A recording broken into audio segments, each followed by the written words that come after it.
Hello everyone. Very good morning to all of you. So today on this Teachers Day, 5th September, I am here in front of you in a new role as a teacher. So I would like to say that I will going to teach you very interesting play. Let's say for example, if anyone asks you that define the term absurdity, then what will be your answer? May your answer like this. Absurdity means the action without any meaning or meaningless action, right? So I'm going to give you brief introduction about absurd theater and Waiting for Godot as a absurd play. Now let us see. Come to the main point. Waiting for Godot is a absurd play or uh, very interesting play by Samuel Beckett in which two characters, Vladimir and Estragon, engage encounter in a various kind of discussion and uh, await for Godot, who never arrives. Waiting for Godot is a Beckett's translation of his own original French language play, An Attendant Godot. It is a tragicomedy two-act play. It was first performed on 5th January 1953 at the Théâtre de Babylone in Paris. Martin Esslin wrote a book titled Theatre of the Absurd that was published in the year 1961. It dealt with those dramatists who belonged to a movement called absurd theatre. Samuel Beckett was the one dramatist who had largest contribution in the absurd theatre. His play Waiting for Godot belonged to those categories called absurd theatre. Now, generally, there was no regular movement regarding this theatre of absurd.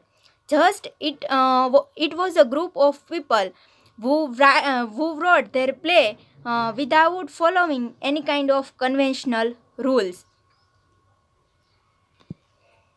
Now, what Martin says, what Martin says about absurd theatre. According to him, what is the absurd theatre? Let us see. According to Martin, if a good play must have a cleverly constructed story, this play of absurd have a no story or plot to speak of. This is a definition of absurd theatre according to Martin. Now let us see some characteristic of the absurd theatre.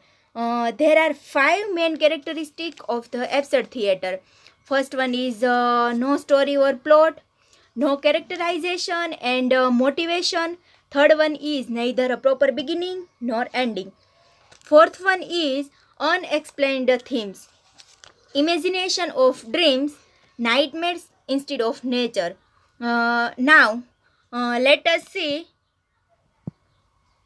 Waiting for Godot as a absurd play. How we can define it? Waiting for Godot as a absurd play. There are such a characteristic like no ending, no beginning. In Waiting for Godot, we can see two main protagonist character, Vladimir and Estragon, and three other characters, Pozo, Lucky, and Boy. Pozo and Lucky plays their vital role in the play, but their action change in act 2 in the play. Now in the act 2, Pozo is a role of blind. He is a blind man. And Vladimir and Estragon, they are as it is. Did their absurd action. Now, Waiting for Godot as an absurd play. We can say no story, no plot is the first characteristic of this play. Second one is due to lack of characterization. Third one is no beginning and end. Fourth one is useless dialogues. Fifth one is unexplained theme. What? Samuel Beckett indirectly satire on the existence of human being. We are here on the earth. We are living. But what is the purpose of our life? Nothing. Say, Waiting for Godot fulfills every requirements of an absurd play. It has no story, no characterization, even no any beginning or no any end. Waiting for Godot does not tell any story, nor does it has a plot. They start with characters and end with the same character, two, Vladimir and Estragon. They stand still in front of audience and do nothing except passing the ball. They only talk and pass time. The play lacks action. That wise, we can say that the story has no any beginning, no any end. Second characteristic is due to lack of characterization. What we can say that we don't know the past of the characters.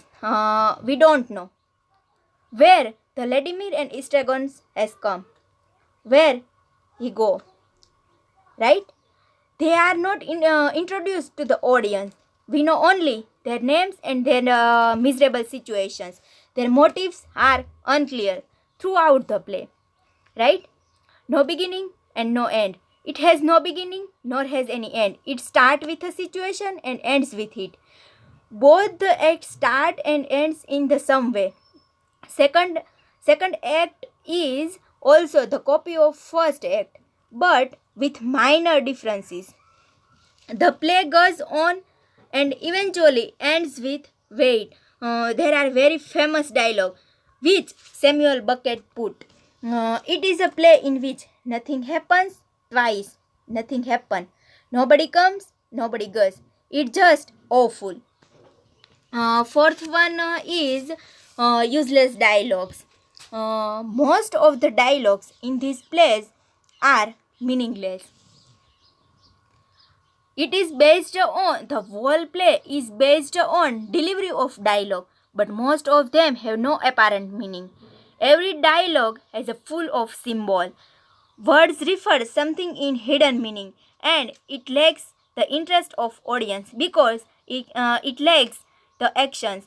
We can find out such a interesting symbol in this play, like the symbol of barren tree, under which Vladimir and Estragon are standing.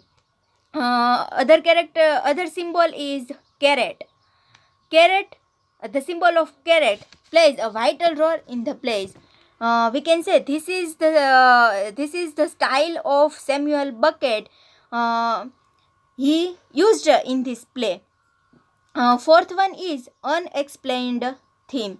Waiting for Godot is a play that presents conflict between living by religion and spiritual beliefs, and living by an existential philosophy which assert that it is up to the individual to discover the meaning of life through personal experience in the earthly world. This is the unexplained theme in the play. After the understanding of this all characteristic, we can easily put the Waiting for Godot in the genre of absurdity, right? Yes, because the all characteristic of absurd theaters fit in the characteristic of Waiting for Godot.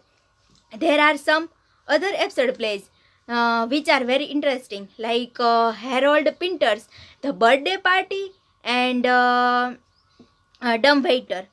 Now,